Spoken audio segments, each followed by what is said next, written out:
Another one of our most favorite segments is walking around the room and talking to the dealers about all kinds of cool currency. We're going to see examples of some of the banknotes that make collectors get excited and the stories behind them that we'll share with you, our viewers, here on Coinweek. I brought a cool item. I brought a Fiji note from the island of Fiji. And in commemoration of the year 2000, Y2K, they put out a note. They've never put out larger than a $100 note. And this is a $2,000 note for the year 2000. It has a serial number, Y2K, and it's number 4.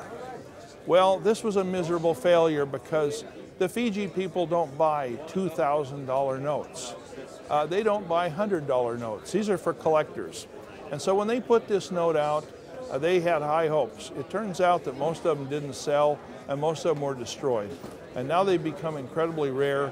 In fact, I haven't found a single person at this show who's seen one.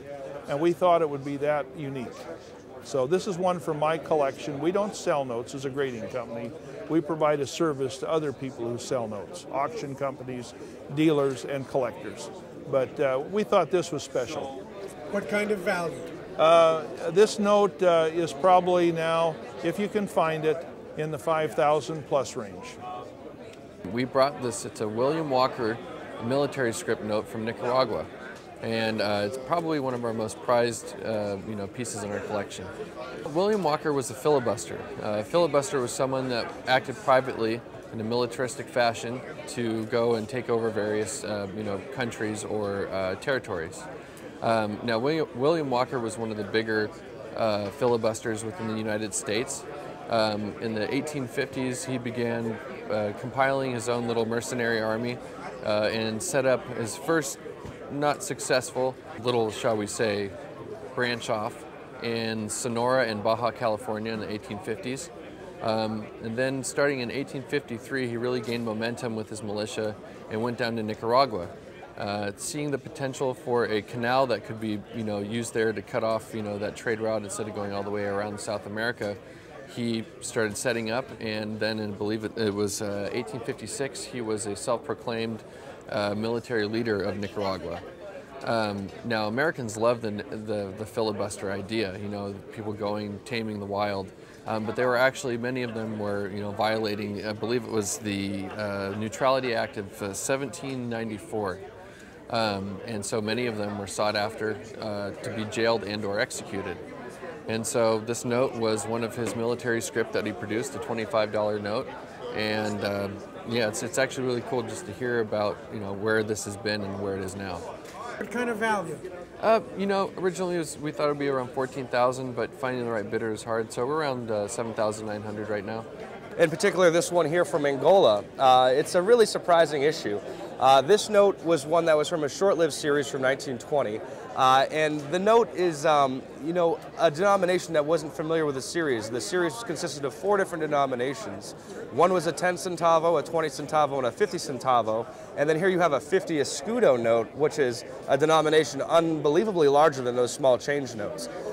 It's a note that looks kind of funny in the current, catalog references, whereas this note here is one that a lot of people didn't believe existed. They thought it was an error in the catalog. But here we have an example, and we believe it's one of 2 that we know and aware of. It's a note with a great bank name. The Banco Nacional Ultramarino is a very highly collected Portuguese, foreign bank issuer. They started operations in 1864. And Angola was one of the primary issuers, countries that circulated the bank name.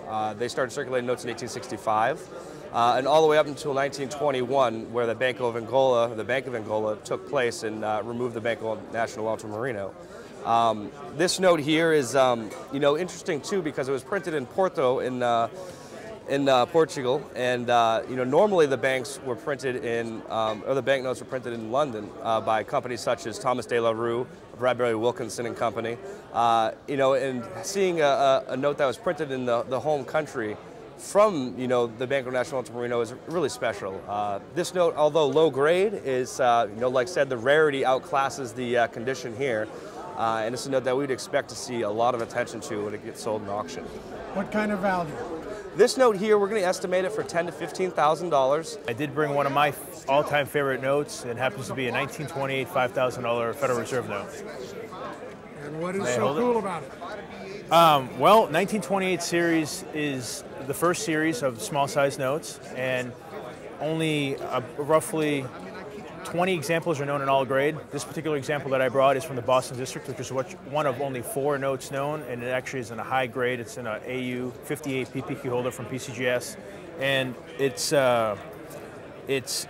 compared to the 1934 series. There's about 130 examples known. There's only 20 known in all districts and grades combined. What people don't really aware of is the high denomination bills usually have an individual president that a lot of history is not known about. You know, the $1 bill has George Washington, the $5 bill has Abraham Lincoln. This particular bill features James Madison, who's the 4th president of the United States. He was instrumental in drafting the U.S. Constitution, and he was a key author of the U.S. Bill of Rights. One thing most people don't know is that he supervised Louisiana Purchase, which doubled our nation's size, under Jefferson. He did serve 2 terms from, I believe, 1809 to 1817. And how does a note like that be saved for so many years with such a value? That's an excellent question. What I do know about this particular note, it did come from the Boston area in the mid-90s. It was brought into a coin shop. So my guess is someone very wealthy, because in 1928, he had 4 notes consecutive, and that's $20,000. So, and they're almost pristine. They all have a light centerfold. So I have no clue who in their right mind would save $20,000 in that time period. But I'm glad someone did, because it's a great numismatic item. And what kind of value? This note's, I would put an insurance value of about $175,000. Well, I think this Netherlands note from the 40s is really neat. It's rare for one thing. You don't see it very often, and you certainly don't see it in this condition, but it's very pretty. And the Dutch are known. I don't know who the 2 ladies are yet. I haven't researched enough because I've only owned the note for a short time, but the Dutch are famous for letting the artists that design things have their pictures on notes. So it could be the artist, or it could be some sort of royalty from the Netherlands. I'm not sure at this point, but gorgeous note. Of course, it adds a design on the back, kind of an agricultural scene, and you know, you learn a lot about each country and their history, and just great stuff. So, And just ballpark of value. you know, in this one, I'm not really sure. I would estimate this at 500 up, but who knows? Because there's not very many, especially in this condition. So at auction, you know, it's a matter of how many bidders are interested in the note. That's the way the market operates. So.